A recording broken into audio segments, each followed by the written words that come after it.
আসলে নামাজের সময় প্রায় আসন্ন, মাগরিবের বেশ কথা বলবো না।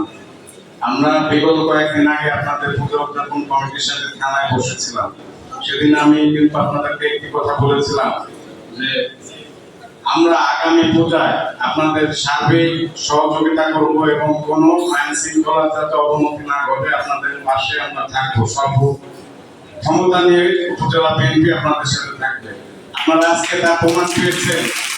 আজকে আমাদের রাজবাড়ী জেলা বিএনপির পুরা বডি, জেলা বিএনপি বলতে যা বোঝায় আহ্বায়ক, সদস্য সচিব এবং অঙ্গ সংগঠনের সভাপতি, সেক্রেটারি সহ প্রত্যেকেই কিন্তু আপনাদের সামনে আজকে উপস্থিত হয়েছেন। তো আপনারা নির্বিঘ্নে আগামী আসন্ন দুর্গা পূজা সম্পূর্ণ করবেন, এই ব্যাপারে আপনারা মনে কোনো সংশয় রাখবেন না। ইনশাল্লাহ আমরা উপজেলা বিএনপি এবং পৌর বিএনপি আমরা আপনাদের সঙ্গে আছি। আমি ধন্যবাদ উপজেলা বিএনপির বিপ্লবী সাধারণ সম্পাদককে। এখন